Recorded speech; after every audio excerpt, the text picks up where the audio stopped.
My name's Dana Smith. Between Breath and Air is a podcast exploring holistic wellness in our modern world.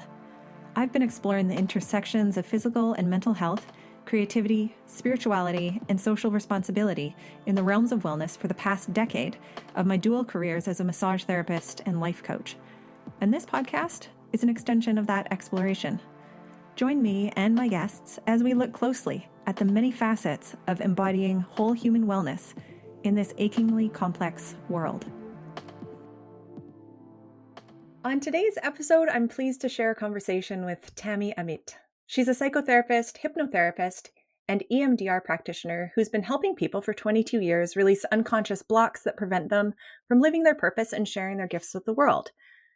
She uses a holistic and integrative approach that incorporates the wisdom of the mind, body, and spirit to uncover, heal, and build an internal and external life that is authentic, whole, and compassionate. One thing that's drawn me to Tami's work is the breadth of tools that she brings. She really does incorporate a holistic approach to therapy. Plus, she's a fantastic storyteller and a teacher, and you'll see what I mean soon. So Tami's joining me from her office in Vancouver, British Columbia. Welcome. Thank you. Thanks for having me. That was a beautiful introduction. Tami, I was hoping you'd help us understand a bit about trauma and core beliefs today. Why don't we start right at the top? Let's just talk about what trauma is. Okay.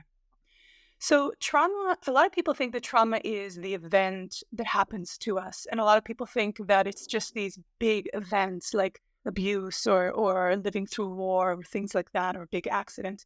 But trauma is actually, number one, there's small, medium, and large traumas. And trauma is actually the process that happens within us in response to the event.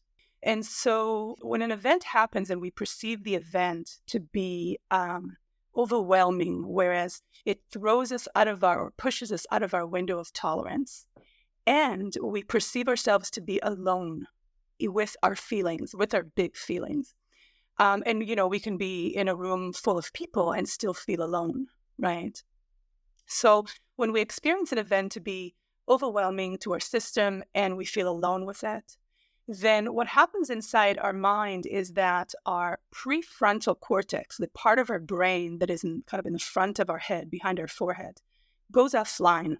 That's the part of our brain that is in charge of cognition, that it's in charge of problem solving. That's the thinking part of our brain. So that part of our brain actually goes offline, and the emotional part of our brain, the limbic system, takes over. So at that point, whether we are speaking in public or whether, there's like a loud sound that happens, we actually experience that on a nervous system level as a saber-toothed tiger coming at us, right? And we go into survival coping strategies. So that's one of the main things that happens when that's really important for people to understand is, number one, that trauma is actually our reaction, our response to an event, not the event itself. And the second thing is that we are fully in emotional response state. We're not thinking clearly in that moment, right? When we think of it like that, then it helps people to understand why we freeze, why we respond in certain ways that may not actually make sense to our logical brain, but it certainly makes sense to our survival brain. Yeah. Thanks for that great explanation. Thank you. There's a number of other things that happen during a trauma, and it depends kind of which angle you want to take. One of the things that I've been focusing a lot lately, especially as I've been writing my book that'll be out soon, is that during a trauma, one of the things that happens is that we separate from ourselves. There's a self-abandonment that happens during a trauma, what I call fracturing. And that's really important because if you think about it, when we're faced with a trauma, we have two options. One is to avoid the situation, to disconnect from the situation itself, whether it's a person or, a context. And the other is to separate from ourselves. And so often one of the things that we do is we stop the emotion midway, the wave of emotion, and we separate from the part of ourselves that holds that emotion. So all of us have these fractured parts. And, and as we have these fractured parts and we don't allow them to integrate into the whole system, we end up feeling, inauthentic, disconnected. We feel fake. We feel like we're not, the person we show to others, the person that we've become is not actually who we are, right? And so that's a really important part of trauma. It's actually what I call, what I refer to as the deepest injury of trauma, which is our self-abandonment, the self-abandonment that happened. Mm-hmm. That can be such a painful experience to have carried on your path and realize that you have abandoned yourself. And it feels like such a long way back. Yeah, that's a great comment. It can be, right? It's difficult for us it's interesting, because yes, it can be, difficult to, let's say even admit or to become aware, to recognize that we're the ones that have abandoned ourselves, again, in response to a dangerous or very uncomfortable situation, right? And it's not by choice. Again, it's it's part of our survival instinct, right? But the other piece of it is that it also gives the control back to us. It gives us the power because if we're the ones that abandoned ourselves, then we're the ones that can reintegrate those pieces into us, right? And become whole again. And folks I've talked to about trauma therapy and kind of approaching that part of their journey, when particularly in the coaching setting, I've encouraged people to seek more support because we bump into trauma sometimes when we're doing our work.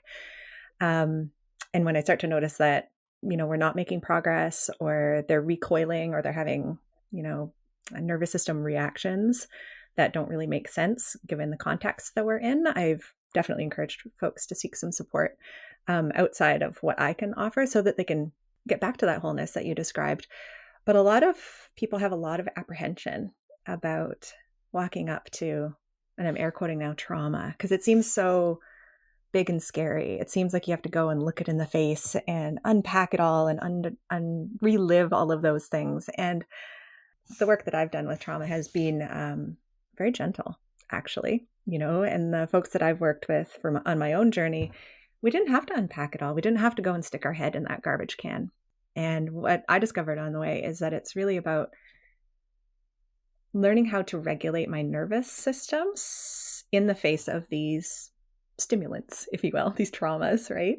And what do you have to say about kind of my interpretation? I think that that's a wonderful interpretation, and that is a huge part of releasing trauma, is learning to regulate the nervous system as it comes up, as it gets activated, and practicing new ways of responding, right, when it does get activated. The way that I look at it is that is the bulk of the work, is learning to regulate our nervous system. And when we go to the past, we're not going to the past, we're going to the way that the past is registered in our system today, right? But when we go and do kind of the formal trauma work, it's kind of like you're walking on a path and you have these boulders along the path, right? And these boulders are blocking your movement forward, right? So just as you said, that when people encounter these kind of sticky points, you either refer them to someone who specializes in trauma, or you kind of go deeper into that trauma root. So going to the trauma and dealing with that and releasing that is a way of kind of removing those boulders so that we can continue and do the emotional regulation, the nervous system regulation, and practice the new, the new ways of responding to life. Right. So it kind of goes hand in hand. Right. Now, when we go back, like I said, so we're not actually going to the past, and we're not going to, it's not a blaming game. We're not going to make anybody a bad person in your childhood. When we work on this, everybody's traumatized, right? Everybody is doing the best they can with the tools that they have. And when we work on the trauma, number one, we don't have to go to every single trauma. There's definitely a generalizing effect, thankfully, right? And number two, we actually don't even need to go to a traumatic event. It can be helpful because the other thing that happens during a trauma is that there's a part of our brain that actually kind of takes a snapshot of the way that we see the event. And it specifically focuses on certain things like maybe a loud sound or the look in somebody's eye or different things. It's going to highlight those things. And those are going to become our triggers. So anything that kind of resembles that as we move forward in life can activate the old trauma. And so it can be useful to go through that route of the trigger and work on the particular, say, the loud noise, right? Or, I think I had a client once who had, they had a trauma where as a child there was just kind of a big commotion in the house. And on TV at the time, there was a show that had a clown. Just a clown. I don't remember the actual show. But ever since then, they've been afraid of clowns, right? So that's the kind of thing that can become a trigger, not even because that is the thing that caused the pain, but it was just around, right? But their brain highlighted that as something to avoid. And that's why they developed a fear of clowns, right? So it can be useful to go down that route and look at the different elements that were that kind of got stuck there, the different pieces, right? But it's not necessary. And in my approach, in the approach that I write about in my book, Radical Self-Acceptance, we actually don't need to go to the event at all. What we work with is those fractured parts of ourselves, and they can represent a whole time of our life. They can represent like grade school, or they can represent our early childhood. But so we don't actually have to go and certainly not relive. We never go and relive the trauma. That is not. Yeah, that's not the purpose of it. Helpful. Right. That's re-traumatizing. Of course, and totally. And therapy is one of the ways to talk about therapy is that it's kind of a balance between releasing and building, right? And so we're building resources, we're building tools, we're building emotional regulation tools, we're building new ways of responding to different triggers, right? And we are also releasing those big boulders, right? Releasing the core beliefs that don't fit, right? That no longer fit.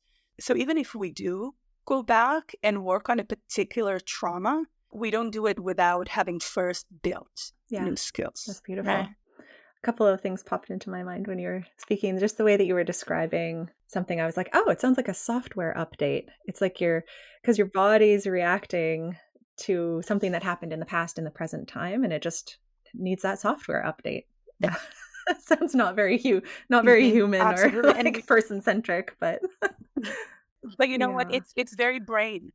It's very brain, and we do talk from that lens. We do make references, we have unconscious programs, right? Unconscious. So core beliefs are part of an unconscious program, right? So actually what happens is that during a trauma, this is another kind of angle to look at trauma through. During a trauma, especially early childhood trauma, unconscious programs are created, right? And part of the unconscious program is a core belief, that's those beliefs about, I'm not good enough. I don't have control. I'm not smart enough. I'm not pretty enough. I don't deserve good things. I'm bad. There's many core beliefs. And so within the unconscious program, it's kind of like a neurological program, right? It's kind of like a file folder that gets created in our brain and our nervous system, right? And in that file folder, we have a number of things. We have the core belief, these beliefs about ourselves. We have protective strategies, which are patterns of thought, feeling, and mostly behavior. And their purpose is to make sure the core belief is not proven as true, but they always end up reinforcing the core belief, right? So if I have a core belief where I'm not good enough, for example, then a protective strategy can be that I will never let anybody get to really know me, right? The purpose of the not letting anybody get to know me is so that it's not proven that I'm not good enough. It's like my fear of not being good enough, right? But if I don't let anybody get to know me, what's going to happen? I'm just going to continue to not feel good enough, right? So when an unconscious program is created, it's kind of like that file folder. And in there, there's different files. There's the core belief, there's the protective programs, there's the series of triggers, right? It could be like if, and a trigger for that particular program can be, if somebody is, let's say somebody is whispering, right? That can be a trigger for me. The core belief becomes my lens through which I experience the world. And so I'm going to experience somebody whispering. It could be somebody, who's not even part of my conversation, but they're whispering with somebody else. I'm going to see them as whispering about me. And I'm going to see that as proof that I'm not good enough. So the core beliefs are actually really important because they are that lens that we see our life through, right? It's kind of like we have a pair of sunglasses with a tinted lens, right? And we experience everything in our life through those core beliefs.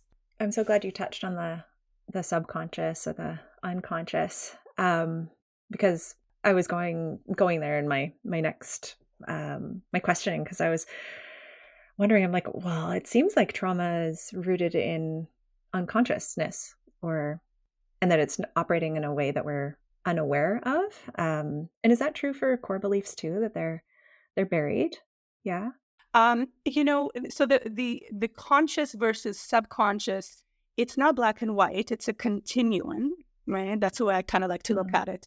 It's like a dial, right? And so, I'm sure that you've had times in your life, and the listeners have also had times in their lives where they were partly conscious and partly unconscious, maybe when you're doing something and you're aware that you're doing it. You're aware that maybe that's not what you want to be doing, but you're doing it anyway. There's this kind of pull. There's a part of you that does feel like it's automatic, or it's controlling you and is unconscious.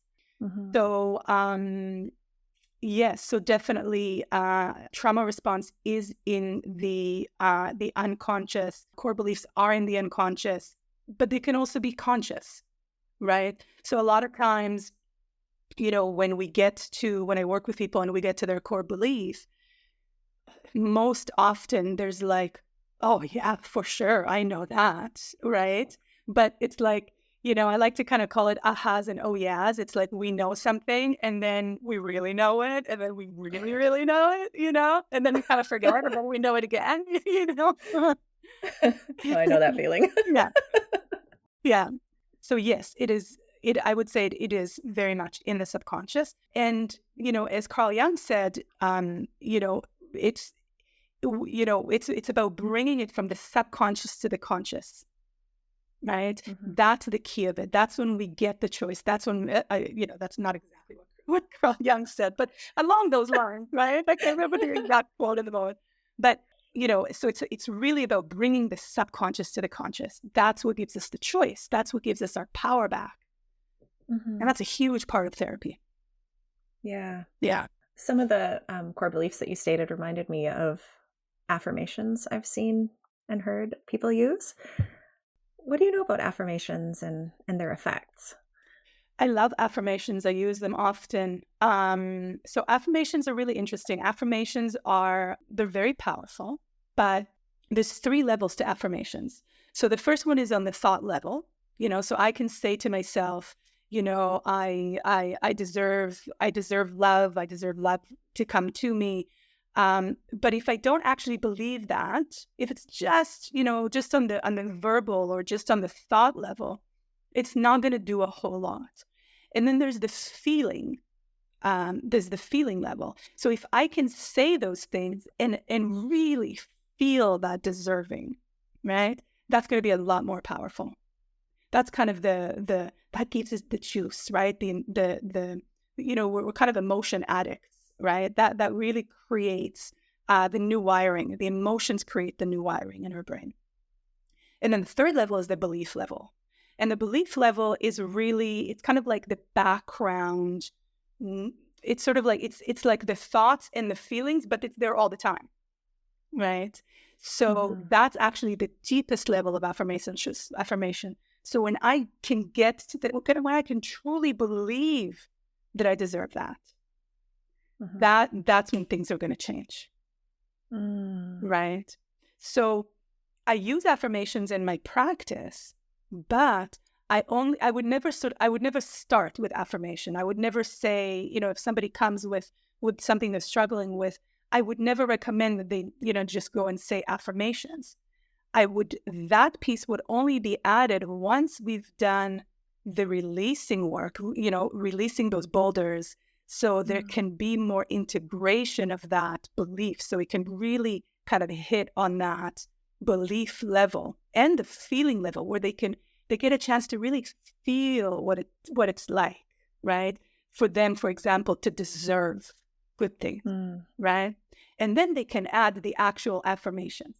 And then it becomes kind of a practice, right? Yeah, I could see the timing really, really important with that, because in my own experience, thanks for explaining all of that, because that really helped me understand kind of like a beautiful flow of ways to integrate the affirmations, because personally, they've seemed very thought-based. And I'm like, yeah, but I don't believe that. I could say that till the cows come home, but I don't believe it. So what is this affirmation business? I don't quite get it. Yeah. So thanks for explaining. Yeah. I mean, there's another point that I think is worth making, that if you are struggling and you want to start with affirmation, if that's what's available to you, absolutely, that is going to move you forward. Even if it's just because you are taking the time to be positive about yourself, to, that kind of self-care and self-compassion, that goes a long way, right? So it's not to say that if all that's available to you is thought affirmations, don't do it. God, no, right? Absolutely do it. And move through that towards a deeper kind of, so say it and then try to feel it, and then move forward with that. Beautiful. Yeah. Beautiful. How does hypnotherapy layer in with this? It feels like it might be dovetailed in. Well, so hypnotherapy is, so hypnosis is a really interesting thing. A lot of people think that hypnosis is like this magical state or this magical process, and it's not. We're actually in hypnosis most of our day, all of us, right? So when we are watching a movie, for example, and we are immersed in the plot, forgetting that we're actually sitting on a couch or a seat watching a screen, that's hypnosis, right? Or when we're driving somewhere and we got to where we wanted to get to and we kind of realize, how the heck did we get here? I wasn't conscious that whole time, because you were in hypnosis. So hypnosis is simply a state of focus, right? And hypnotherapy uses hypnosis to get the client into a state of focus by using, often, there's kind of a process that's very similar to guided meditation. And then we just kind of take that deeper and deeper with there's tools to get someone deeper and deeper into a state of focus. And so essentially what happens in that state of hypnosis or that state of focus is that the conscious chattering, constantly going mind just takes a step back. And then the subconscious mind has more space to express itself, right? It's kind of like intuition in a way. We all have intuition, right? We all hear little whisperings, right? But our conscious mind doubts them. It makes us not trust them or not pay attention to them. Oh, that's nothing. Oh, that's meaningless, right? But when we are in our intuition, that's essentially hypnosis. When we can stay in that state of listening without, and it's okay if the conscious mind, challenges it. Even in hypnosis, the conscious mind can come in and challenge it, but the challenge doesn't have as much weight to it, right? It doesn't become kind of the focus, right?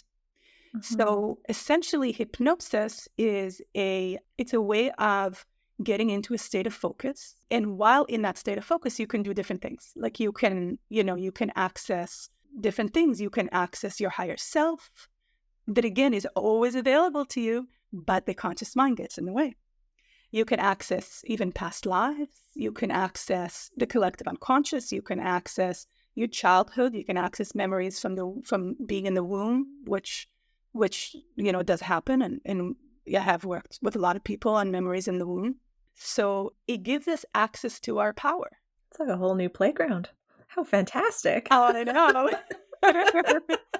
But, really every tool that I use, whether it's EMDR, whether it's EFT, whether it's IFS, like internal family system, I tell my clients, like, everything we do here, you are in some sort of state of hypnosis. It may not be deep, formal hypnosis where, I induce them into hypnosis, but because they're focused and they're focused on the internal experience in their body. Certainly somatic therapy is a type of hypnosis, right?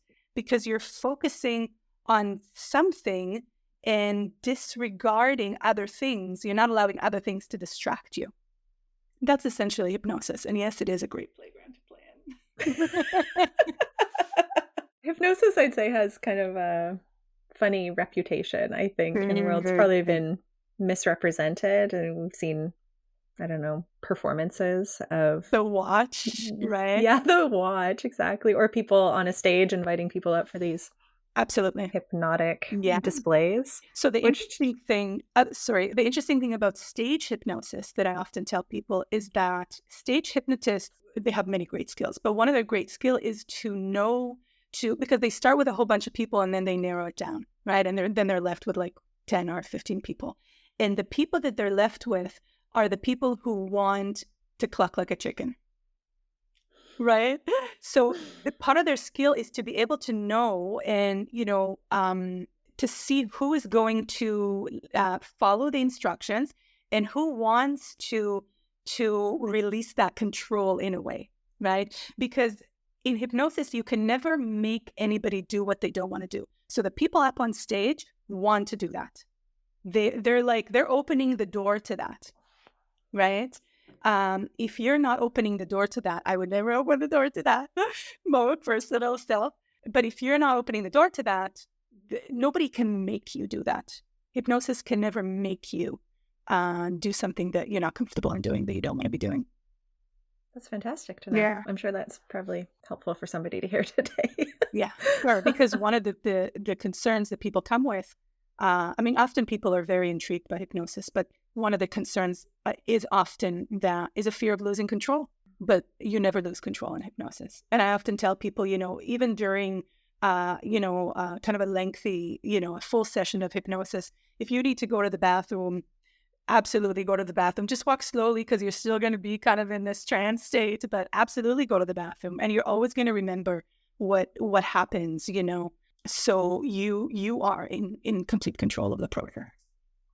That's really interesting. Thanks for explaining that so well, Tami. And it makes me really wonder how much we're actually consciously participating in hypnosis ourselves throughout the day. I mean, gosh.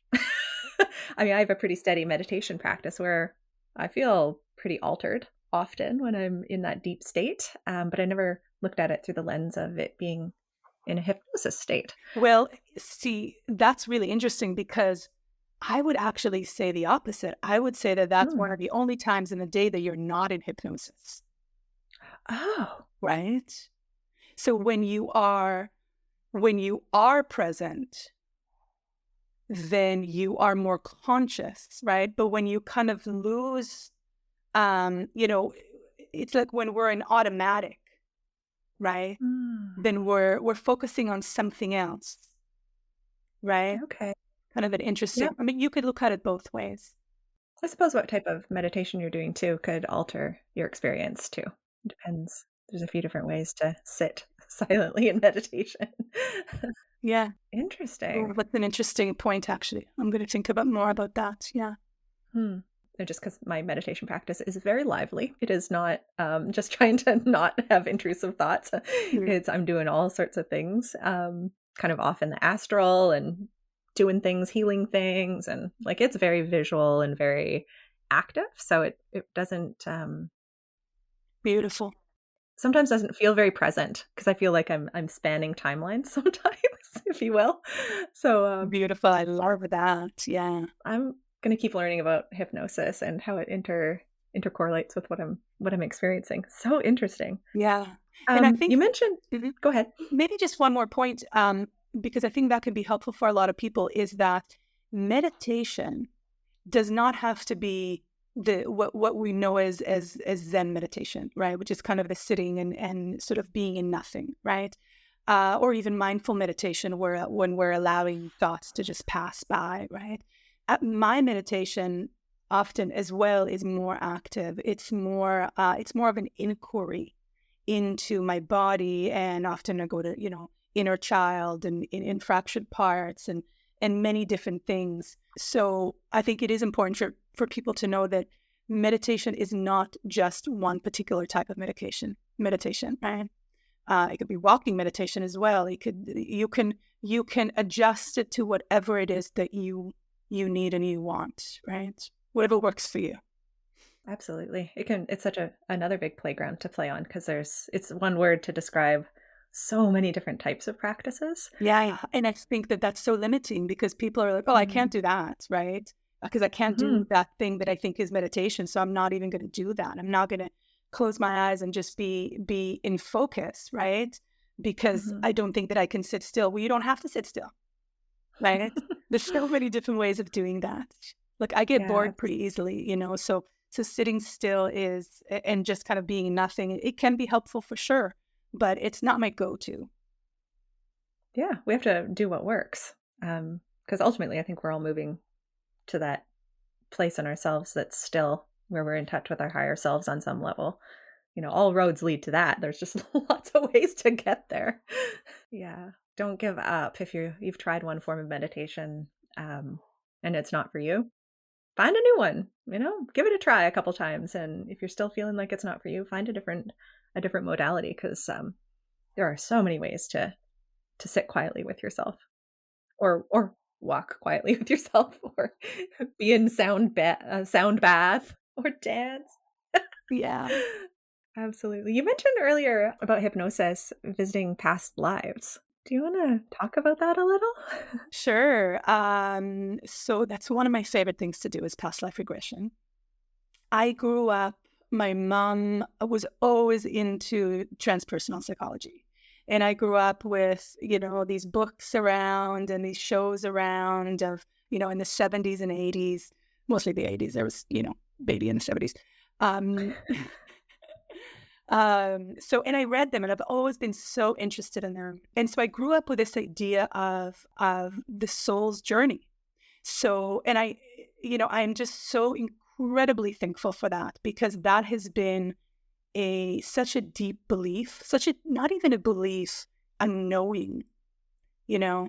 And so there's never been a doubt about that. And it's always been part of my understanding of the world, part of my understanding of what we're doing here. And certainly when my mom passed away very suddenly a few years ago, that has helped so much. Our whole family, it's helped us so much, that wisdom that she's given us, right? It's really helped us through.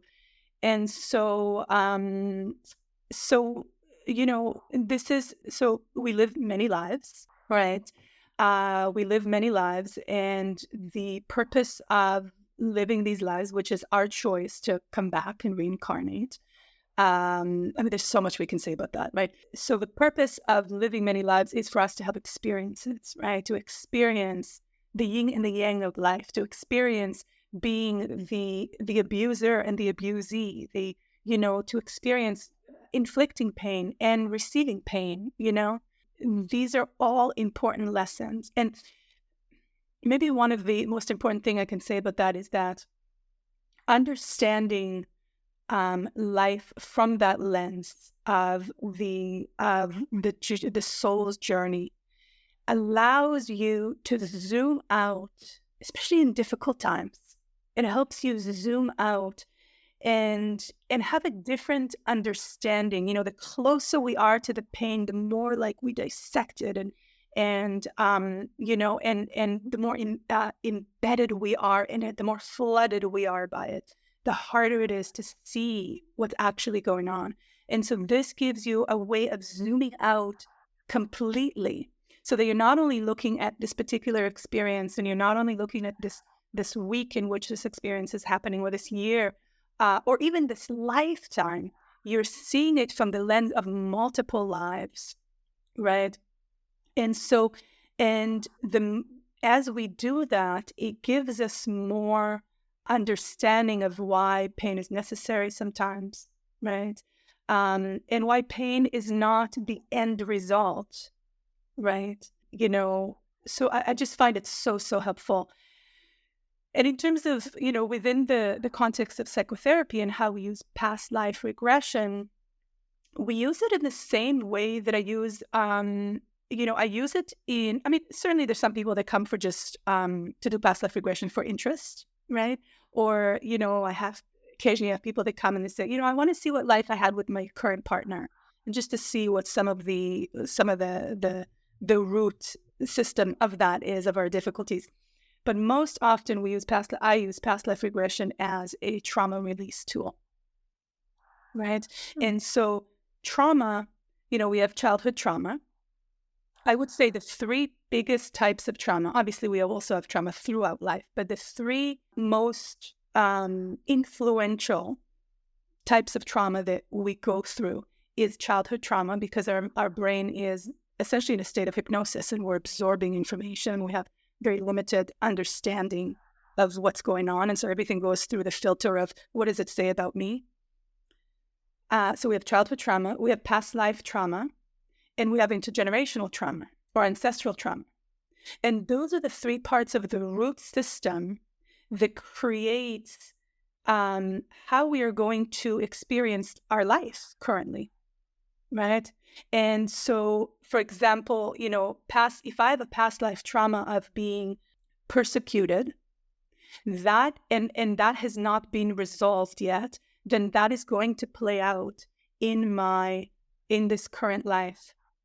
And in fact, I'm going to, and this is a bit where people may have a difficult time with this piece, is that we choose the environment in which we are going to we're going to be born into, because it's going to create the difficulty and the pain from which we can rise up and uncover our own strength and learn how to stand up in our power, right? So if we didn't have that early environment that pushed us down, for example, then we wouldn't be able to rise up. It wouldn't be a discovering of our power. It would be, we just always knew that. And some people are going to say, well, I would much rather that.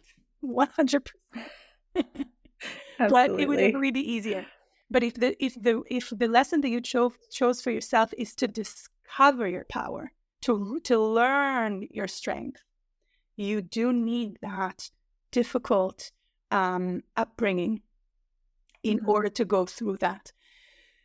So my point was that the past life trauma and the intergenerational trauma do influence the life that we're going to have, and how it's going to, how the trauma is going to show up in our lives. It can enhance the childhood trauma, right? So those are actually they're like three channels. I look at them as three root channels that are coming together to create kind of the tree that is us in this lifetime, right? Mm-hmm. And all three are really, really important. Remember those boulders we talked about earlier, the boulders on the path that we'd be like, oh, how the heck do I get around this? Those can be the three types of boulders: the past life trauma, the intergenerational trauma, and the childhood trauma. Yeah. Thank you for explaining. And I can see how folks would have difficulty accepting that piece that you pointed out about, I chose this life and the difficulties that I'm experiencing. This is not a conscious choice. Nobody, I think, would choose consciously the pain that some of us go through. Many of us go through. But on an unconscious or even a soul level, it's all about growth. Mm-hmm. Yeah. Mm-hmm. Absolutely. And I can see also how we have to be careful about how we support people and the words that we use in speaking to them about that? Because it could be very harmful to hear somebody say, "Oh, well, you chose that Right. life." Absolutely. Yeah, we never Not consciously helpful. choose that life. Mhm. Absolutely not. Yeah. Mhm. I Yeah. guess that's a form of spiritual bypassing, that type of speak, isn't it? It can be.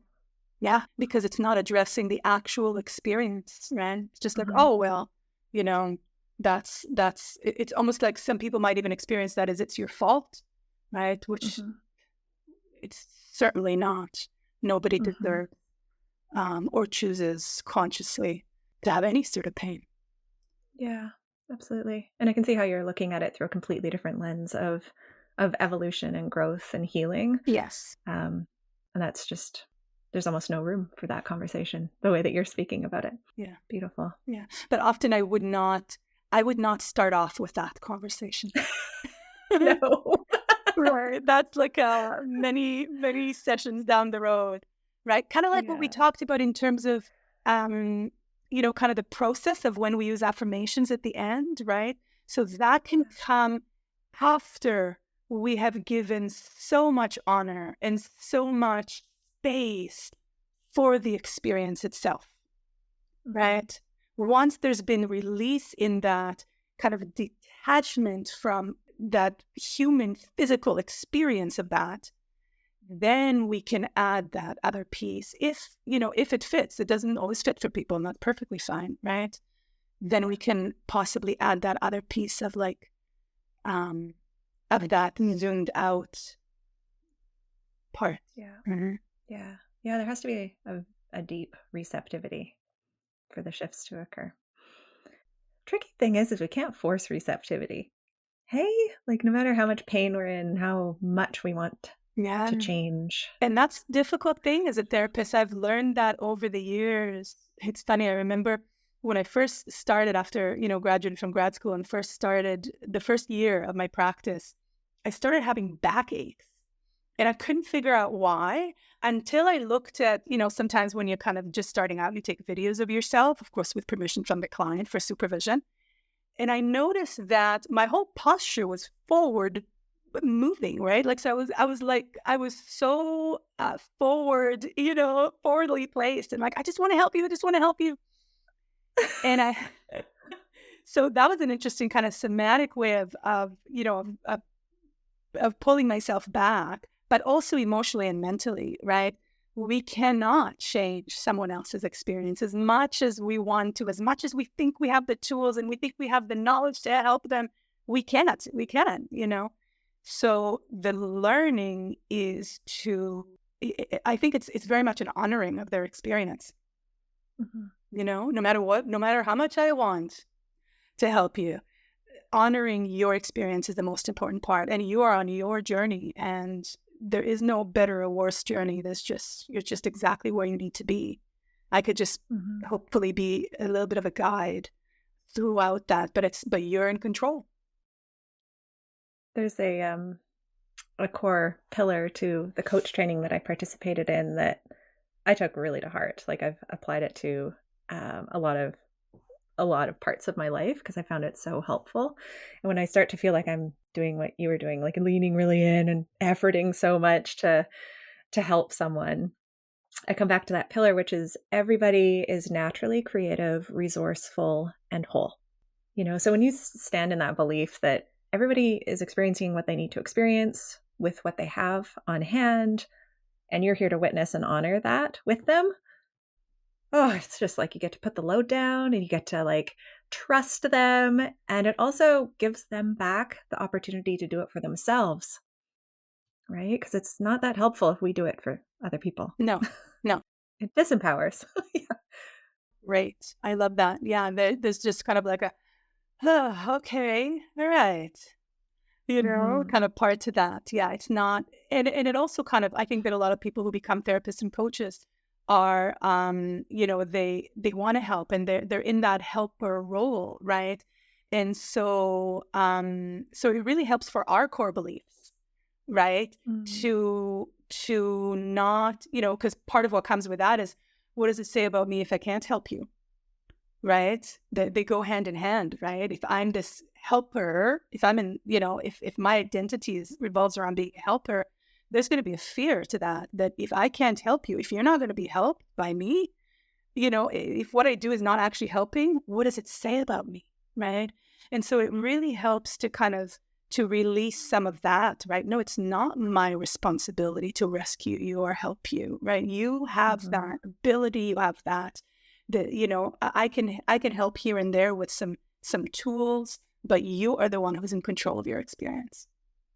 Absolutely. Yeah. Absolutely. And it makes it much more sustainable for us as practitioners as well. And more enjoyable too. Oh, heck yeah. Yeah. Well, way more fun because you get to cheer people on. You're like, woo, you're doing it. Exactly. Yeah. A lot more fun. Yeah. Yeah. And less personal, not less personal, but less kind of attached, right? It's when we get that attached, that value becomes attached to it. That's often when we're actually not doing a great job, right? In life or in as therapists, right? Yeah. A few times we've both mentioned and demonstrated with our bodies in our conversation how we lean back to gain perspective. And when we're up close, everything's too close and you can't have that perspective.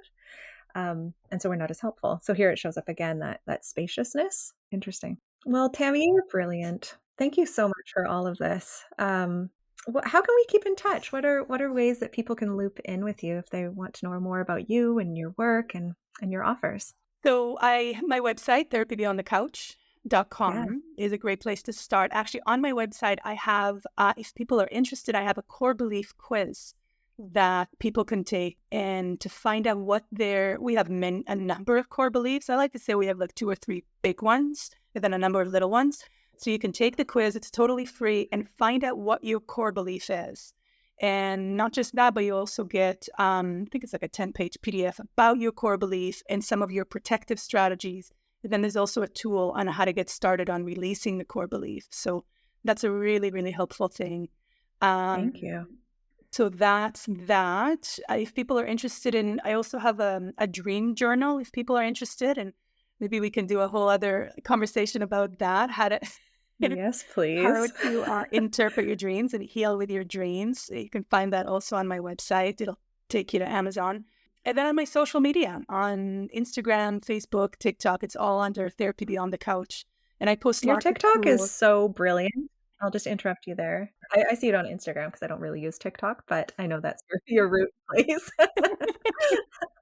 You summarize and bring such value in such a short period of time. Your teaching is really, really accessible, and I really appreciate it. Thank you. I'm glad to hear. Yeah, so there's lots of tools and different, different kind of thought experiment.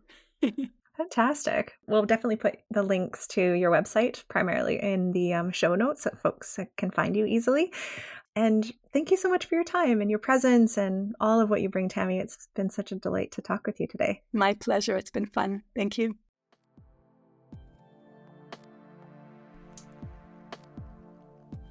Thanks for listening to this episode of Between Breath and Air. If you're keen to support my work, please like and subscribe to this podcast. And if you'd like to be the first to know about other stuff I'm up to, hop over to my website, danasmithwellness.com, and subscribe to my love letter so I can visit your inbox a couple of times per month. So until next time, let me ask you this. During this one wild and precious life, how will you use your time while your breath is not just air?